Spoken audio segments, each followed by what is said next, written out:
down, yeah. I've been feeling so, I've been. Assalamualaikum warahmatullahi wabarakatuh.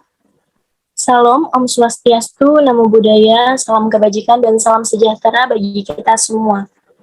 Puji dan syukur marilah kita panjatkan kehadirat Tuhan Yang Maha Esa, karena atas berkat rahmat dan karunia-Nya, kita dapat berkumpul dalam forum diskusi kita kali ini.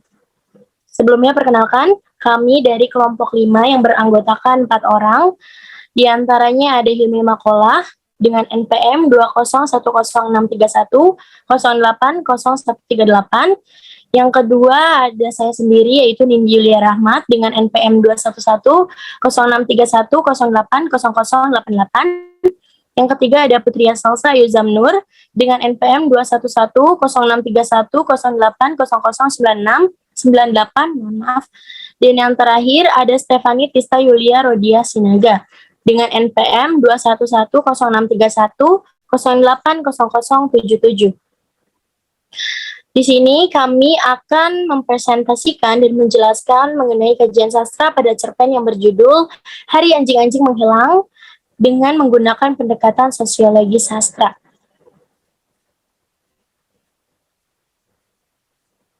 Selanjutnya berikutnya. Langsung saja, pertama-tama, saya akan membacakan pendahuluannya terlebih dahulu.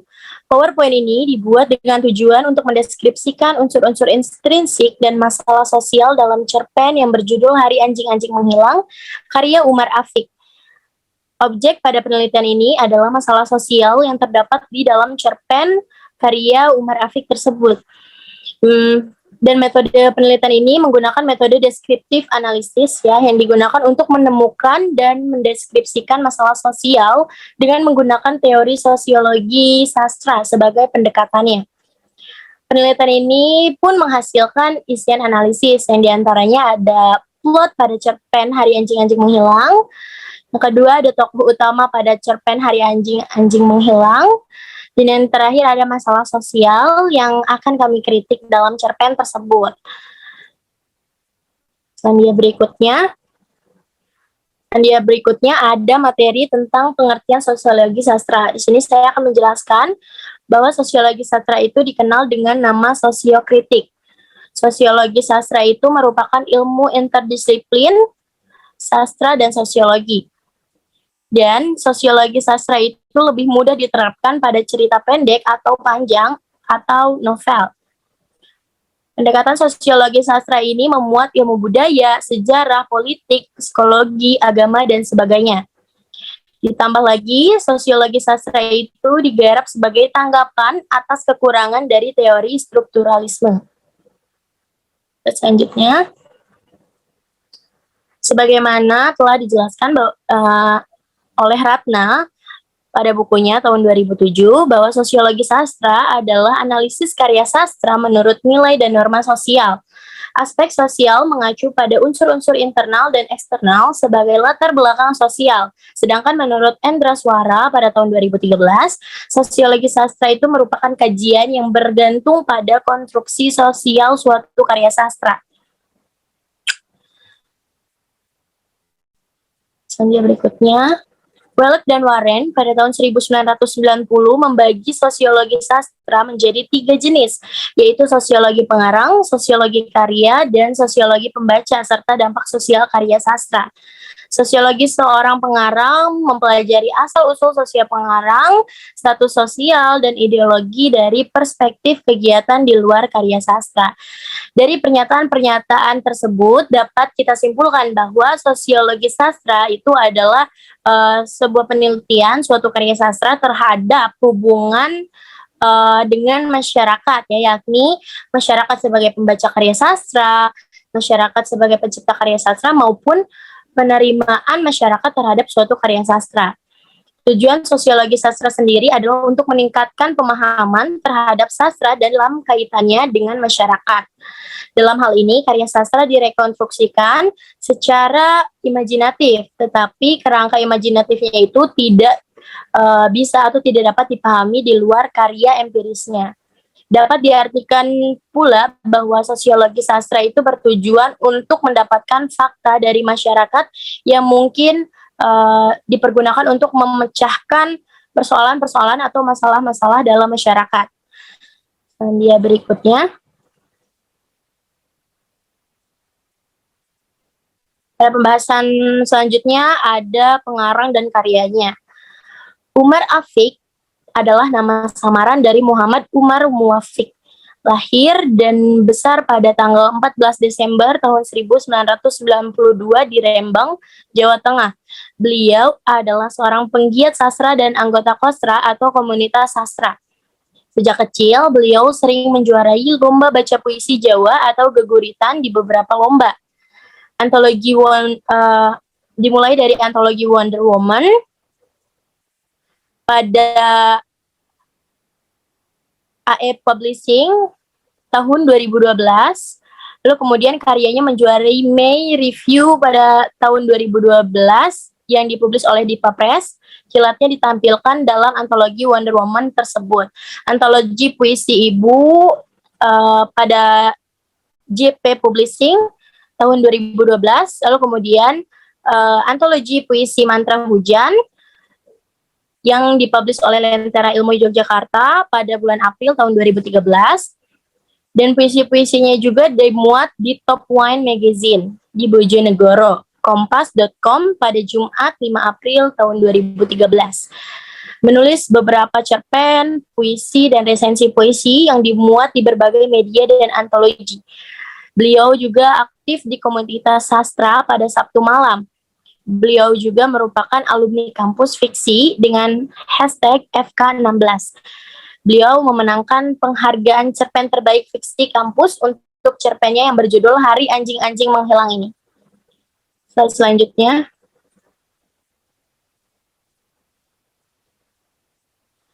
Pada selandia berikutnya ini ada pembahasan mengenai kajian sosiologi dalam cerpen yang berjudul Hari Anjing-Anjing Menghilang karya Umar Afiq, yang dimana menganalisis objek dan subjek yang di dalamnya terdapat unsur intrinsik dan isu masalah. Untuk penjelasan lebih jelas akan disampaikan oleh rekan saya, yaitu Stefani. Kepada Stefani dipersilahkan.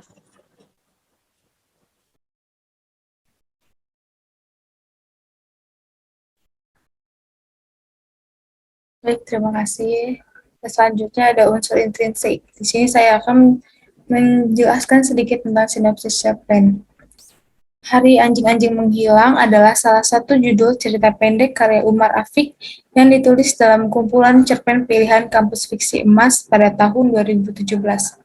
Cerpen yang berjudul Hari Anjing-Anjing Menghilang ini menceritakan kejadian lanjutan dari judul-judul buku sebelumnya yang berjudul Migrasi Keluarga Sakinah yang terjadi pada bulan Mei tahun 1998, yang dimana kejadian itu semua merupakan kejadian pada masa Orde Baru. Bermula dari rakyat yang jengah terhadap masa Orde Baru, yang dimana terdapat demonstrasi di mana-mana, dan orang-orang bermata sipit dan berkulit putih pucat atau keturunan Cina, dan orang-orang yang menyerupai itu, menjadi tumbal kejahatan dan kekerasan dari pemimpin pada masa itu. Banyaknya penjarahan dan pemerkosaan pada perempuan berkulit putih pucat dan bermata sipit. Selain itu, para pengacau itu pun menyerang laki-laki bermata sipit dan berkulit putih pucat, sebagaimana yang telah dialami oleh anak yang bernama Nyo. Nyo merupakan anak keturunan Cina yang diasuh sejak bayi oleh seorang perawat bernama Sumini dan memiliki ayah yang sangat galak. Akong Lim adalah kakek dari Nyo yang asli berkeluarga negaraan Cina. Sumini yang setiap malam selalu menceritakan tentang berbagai macam cerita legenda Cina klasik. Sampai pada suatu hari, Nyo melakukan kesalahan dengan mengeluarkan suara yang besar saat membanting wajan di rumahnya. Saatnya mereka ulang adegan cerita legenda Dampo Awang yang ia sukai. Ia langsung dibawa menjauh dari pintu dan mulutnya dibungkam oleh Sumini. Nyo yang pada saat itu masih menggunakan seragam putih biru, melihat serombongan orang tak dikenal. Orang-orang itu sama dengannya yang berkulit putih bermata sipit.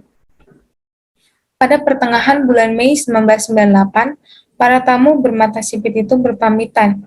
Keesokan harinya terdapat 5 orang yang mengetuk pintu rumahnya, lalu masuk mencari ayahnya. Kemudian membentaknya dan memukulnya. Tak hanya itu, orang-orang itu pun mengeroyok ayahnya dengan memukuli, menendang dan meludahi ayahnya. Nyo yang pada saat itu melihat ayahnya yang sudah tak berdaya dibawa dan diculik oleh orang-orang itu bergegas untuk mengumpat. Tak lama setelah itu, Nyo bertemu dengan Wang, anjing miliknya. Wang kemudian menghampiri orang-orang itu sambil menggonggong dan menjulurkan lidahnya. Namun orang-orang itu malah membunuh Wang. Dari balik kursi, Nyo menyaksikan semua itu dan membuat tubuhnya gemetar serta air matanya bercucuran. Tak lama, 1 dari 5 orang itu menghampiri dan menelanjangi si Nyo dan melakukan pelecehan kepada Nyo. Nyo mulai berteriak, tetapi orang-orang itu mengancam. Nyo hanya bisa terdiam, hanya bisa meringis liris sampai orang-orang itu lenyap. Hingga keesokan harinya, Nyo menyadari ketika ia berdiri penuh gemeletar dan dalam kondisi telanjang bahwa kini ayah dan anjingnya telah tiada. Dalam cerpen ini terdapat alur, yaitu alur maju. Kenapa alur maju? Karena dalam cerpen ini terdapat rangkaian peristiwa, yaitu tahapan pengenalan, tahapan pemunculan konflik, dan puncak konflik dan penyelesaian. Di sini ada tahapan pengenalan. Dan terdapat pada cerpen sebagai berikut. Nyo merupakan anak keturunan Cina yang diasuh sejak bayi oleh seorang perawat bernama Sumini dan memiliki ayah yang sangat galak. Akong Lim adalah kakek dari Nyo yang asli berkeluarga negaraan Cina. Sumini yang setiap malam selalu menceritakan tentang berbagai macam cerita legenda Cina klasik. Pada cerpen ini juga terdapat banyaknya penjarahan dan pemerkosaan pada perempuan berkulit putih pucat dan bermata sipit. Ini merupakan tahapan pengenalan. Selanjutnya ada tahapan konflik, di mana dari adanya serombongan orang-orang bermata sipit dan berkulit putih pucat yang datang berkunjung dan menginap di rumahnya. Mereka berjumlah 10 orang dengan tas ransel yang penuh isian. Sampai 2 hari setelah orang-orang bermata sipit dan berkulit terang putih itu tinggal di rumah Sinyo. Muncullah siaran radio yang memperdengarkan suara teriakan, ledakan, benturan keras, dan memperdengarkan suara seseorang yang bercerita tentang berita ibu kota yaitu Jakarta. Saat itu, para rombongan orang-orang bermata sipit dan berkulit putih pucat itu merasa khawatir dan cemas. Malam harinya, rombongan orang-orang berkulit putih pucat itu pun berpamitan kepada ayah dan Nyo. Mereka pun diantar Nyo dan ayahnya hingga ke jalan raya. Selanjutnya ada puncak konflik. Namun keesokan harinya, permasalahan itu pun muncul di dalam kehidupan Nyo, di mana adanya ketukan pintu yang sangat keras dari orang-orang yang tak dikenal, dan Nyo yang merupakan seorang anak keturunan Cina yang membukakan pintu rumahnya untuk orang-orang yang tidak dikenal itu. Orang-orang tersebut berjumlah 5 orang, dan kelima orang tak dikenal itu mencari ayahnya. Namun Nyo dan anjingnya bernama Jo menghalang-halangi langkah mereka untuk mencari ayahnya dengan cara berteriak dan menyalak. Akhirnya seseorang pun membentak Nyo dan menendang anjing miliknya. Seketika Nyo berlari dan mengadu pada ayahnya di dalam bilik rumah sambil berkata, "Papa, papa, Jo dipukul orang. Papa, papa, ada orang-orang yang memukul Jo." Kalimat itu diucapnya berulang kali, hingga membuat ayahnya kesal dan berkata, "Diam, idiot." Nyo yang terdiam mengikuti ayahnya yang mulai berjalan keluar dari belakang. Namun seseorang secara tiba-tiba memukul dan menonjok wajah ayahnya, dan dengan cepat orang-orang mengeroyok ayahnya. Bukan hanya itu, orang-orang itu pun meludahi dan menculik ayahnya. Nyo yang pada saat itu bersembunyi karena merasa ketakutan pun kemudian melihat anjingnya, Jo, yang dibunuh orang-orang itu dengan cara ditembak. Tak hanya itu, kelima orang-orang itu pun menyiksa dan melecehkannya. Tahapan penyelesaian yaitu sore itu pada sebuah Mei beberapa tahun kemudian, ketika ia berdiri penuh gemeletar dalam kondisi telanjang beberapa meter dari pintu yang dirasanya tak mungkin diketuk, apalagi dibuka.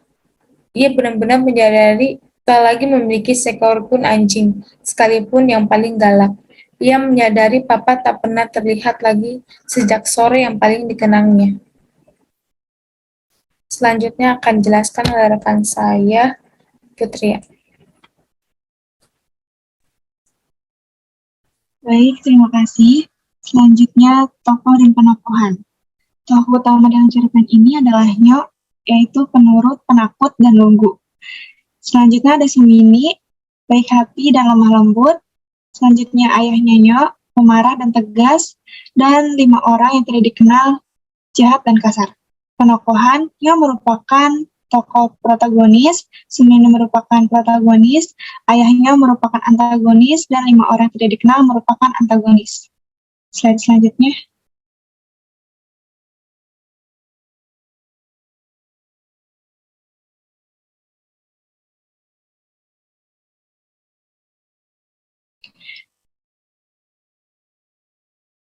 Selanjutnya latar.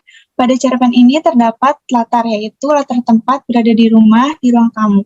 Latar waktu yang terdapat pada cerpen ini yaitu sore dan siang hari.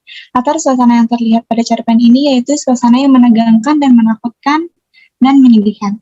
Selanjutnya.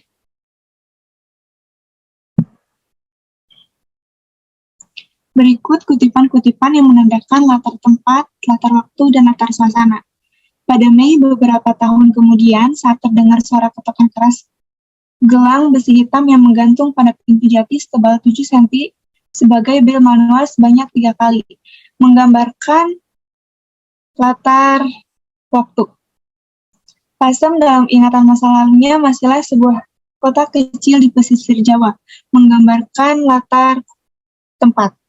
Perempuan itu di setiap malam di masa kecilnya bercerita banyak kepadanya tentang legenda Lasem, menggambarkan latar waktu. Juni itu kakeknya berangkat ke Jawa, ke Lasem, menggambarkan latar tempat. Seketika itu juga ia merasa dirinya ditarik, telinganya ditarik tangan besar dan keras papa ke lorong samping rumah, menggambarkan latar tempat. Slide selanjutnya.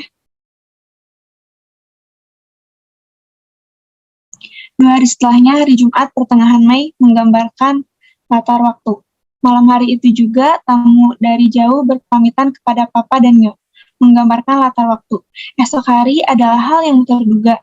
Hari itu, ketika kemilau matahari jam 3 bersinar dengan teriknya, dan ketukan pintu berbunyi keras, Nyo mendekat, menggambarkan latar waktu. Nyo dan Wang merunduk di balik kursi ruang tamu, menggambarkan latar tempat. Di halaman rumahnya itu dilatari kemilau matahari yang mulai mematang warnanya dan salju yang mulai reda mungkin karena kelelahan, menggambarkan latar tempat. Sore itu, pada sebuah Mei beberapa tahun kemudian, menggambarkan latar waktu. Slide selanjutnya.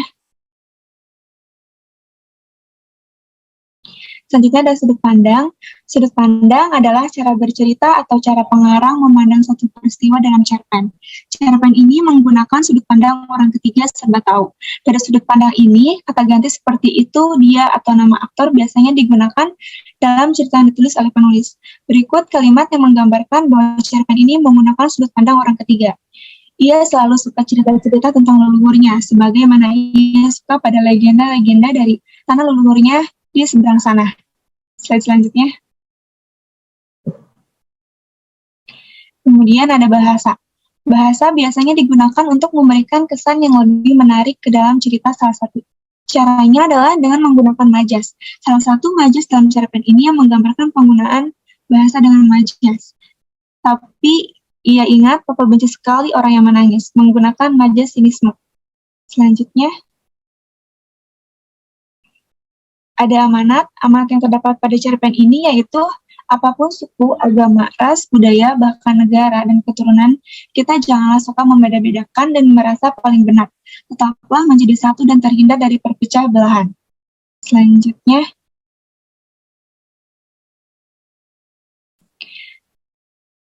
Selanjutnya adapun tema dalam cerpen ini adalah tentang kehidupan sosial berupa diskriminasi terhadap orang-orang berkulit putih dan bermata sipit.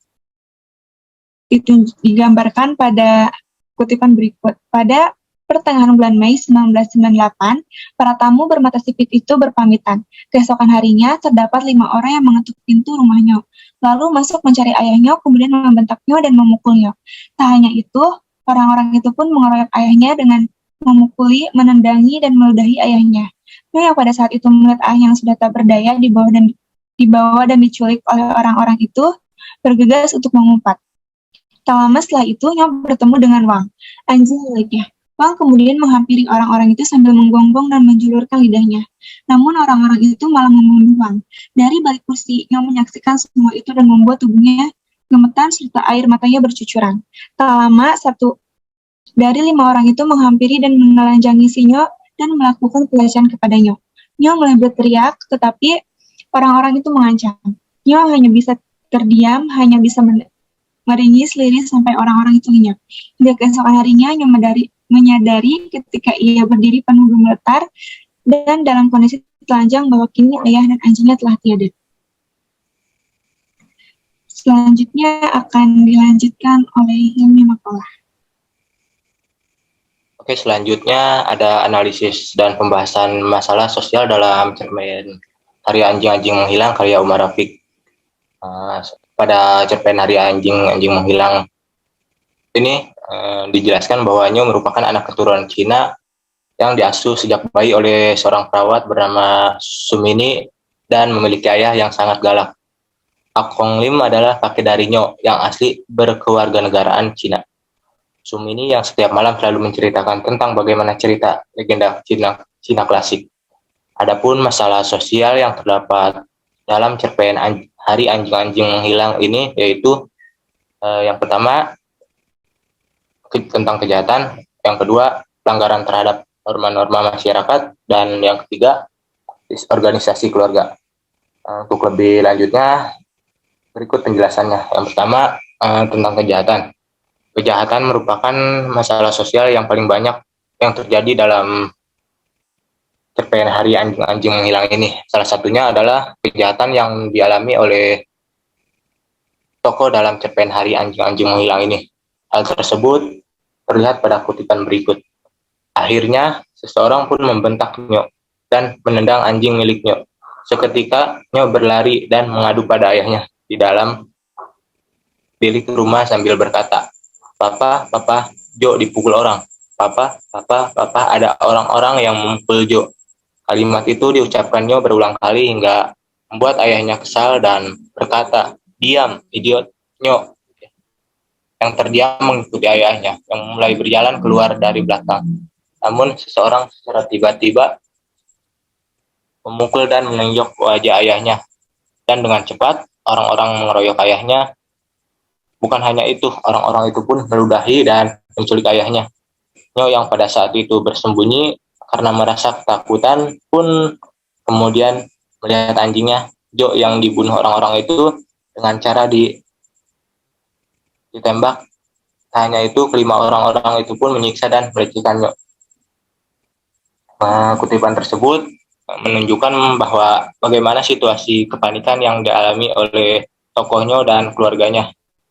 Nyo yang menyaksikan langsung orang-orang mengeroyok ayahnya dengan memukuli, menendangi, dan meludahinya. Nyo yang pada saat itu melihat ayahnya yang sudah tak berdaya dibawa dan diculik oleh orang-orang itu. Bergegas untuk mengumpat, tak lama setelah itu, Nyo bertemu dengan Wang, anjing miliknya. Wang kemudian menghampiri orang-orang itu sambil menggonggong dan menjulurkan lidahnya. Namun, orang-orang itu malah membunuh Wang. Dari balik kursi, Nyo menyaksikan semua itu dan membuat tubuhnya gemetar serta air matanya bercucuran. Lalu yang kedua, ada pelanggaran terhadap norma-norma masyarakat. Pelanggaran norma-norma sosial atau hukum di mana pelanggaran tersebut merupakan wujud suatu ketimpangan. Dalam cerpen Hari Anjing-Anjing Menghilang ini, perbuatan melanggar tersebut dilakukan oleh 5 orang asing. Mereka melakukan penindasan pada Nyo, keluarga, beserta orang-orang kulit putih dan bermata sipit. Mereka tak hanya memukul dan menendang Jo beserta ayah, bahkan mereka melecehkan Nyo. Hal tersebut bisa terlihat pada kutipan berikut. Nyo yang pada saat itu bersembunyi karena merasa ketakutan pun kemudian melihat anjingnya. Jo yang dibunuh orang-orang itu dengan cara ditembak. Tak hanya itu, 5 orang-orang itu pun menyiksa dan melecehkan Nyo. Kutipan tersebut menggambarkan pelanggaran norma-norma masyarakat yang dilakukan kepada Nyo. Nyo yang menyaksikan semua itu gemetar serta air matanya bercucuran. Tak lama 1 dari 5 orang itu menghampiri dan menelanjangi si Nyo dan melakukan pelecehan kepada Nyo. Nyo mulai berteriak, tapi orang-orang itu mengancam. Nyo hanya bisa terdiam, hanya bisa meringis lirih sampai orang-orang itu benar-benar lenyap. Hingga keesokan harinya, Nyo menyadari bahwa ketika ia berdiri penuh gemetar dan dalam kondisi telanjang bahwa kini ayah dan anjingnya telah tiada. Lalu yang terakhir ada di organisasi keluarga. Dalam cerpen Hari Anjing-Anjing Menghilang ini disebutkan bahwa Nyo adalah seorang anak keturunan Cina yang berkulit putih dan bermata sipit. Nyo memiliki keluarga yang lengkap, namun diskriminasi yang terjadi pada orang tua dan keluarganya menjadi faktor penyebab kemalangan Nyo. Hal tersebut bisa terlihat pada kutipan berikut. Nyo merupakan anak keturunan Cina yang diasuh sejak bayi oleh seorang perawat bernama Sumini dan memiliki ayah yang sangat galak. Kong Lim adalah kakek dari Nyo yang asli berkeluarga negaraan Cina. Sumini yang setiap malam selalu menceritakan tentang berbagai macam cerita legenda Cina klasik. Pada cerpen ini juga terdapat banyaknya penjarahan dan pemerkosaan pada perempuan berkulit putih, pucat, dan bermata sipit. Kutipan tersebut menunjukkan bahwa Nyo merupakan seorang keturunan Cina yang dirawat oleh perawat bernama Sumini, wanita tua yang rela menyayangi Nyo meski tidak ada hubungan darah. Ketidakhadiran sosok ayah yang baik dan ibu dalam suatu keluarga artinya peran dari figur tersebut kehilangan fungsinya. Dalam cerpen Hari Anjing-Anjing Menghilang, Nyo tidak memiliki tempat bersandar selain kepada Sumini. Nyo yang seharusnya masih bergantung pada orang tua, kini harus berjuang sendiri. Situasi tersebut tentu akan berubah apabila kedua orang tua atau salah satu dari orang tua mereka masih mendampingi. Mungkin itu saja yang bisa saya jelaskan. Saya kembalikan ke moderator. Baik, terima kasih untuk para pemateri telah memaparkan seluruh materi yang ada dalam PowerPoint kali ini. Baik, selanjutnya ada kesimpulan. Saya akan membacakan kesimpulannya. Alur yang terdapat pada cerpen ini yaitu alur maju. Tokoh utama dalam cerpen ini adalah Nyo, Sumini, ayah, Nyo, dan keluarga. Pada cerpen ini terdapat latar, yaitu latar tempat berada di rumah, di ruang tamu, dan latar waktu yang terdapat pada cerpen ini yaitu sore hari dan siang hari. Sedangkan latar suasana yang terlihat pada cerpen ini yaitu suasana yang menegangkan dan menakutkan serta menyedihkan. Sudut pandang adalah cara bercerita atau cara pengarang memandang suatu peristiwa dalam cerpen. Cerpen ini menggunakan sudut pandang orang ketiga serba tahu. Dari sudut pandang ini, kata ganti seperti itu, dia atau nama aktor biasanya digunakan dalam cerita yang ditulis oleh penulis. Bahasa yang digunakan dalam cerpen ini adalah majas sinisme. Amanat yang terdapat pada cerpen ini yaitu apapun suku, agama, ras, budaya, bahkan negara dan keturunan kita janganlah suka membeda-bedakan dan merasa paling benar. Tetaplah menjadi satu dan terhindar dari perpecah belahan. Adapun tema dalam cerpen ini adalah tentang kehidupan sosial berupa diskriminasi terhadap orang-orang berkulit putih dan bermata sipit. Lalu kemudian yang terakhir ada pun masalah sosial yang terdapat dalam cerpen yang berjudul Hari Anjing-Anjing Menghilang karya Umar Afiq ini, yaitu yang pertama ada kejahatan, yang kedua ada pelanggaran terhadap norma-norma masyarakat, dan yang terakhir ada disorganisasi keluarga. Ya, mungkin sekian presentasi dan penjelasan dari kelompok kami. Kurang lebihnya mohon maaf. Wassalamualaikum warahmatullahi wabarakatuh. Terima kasih.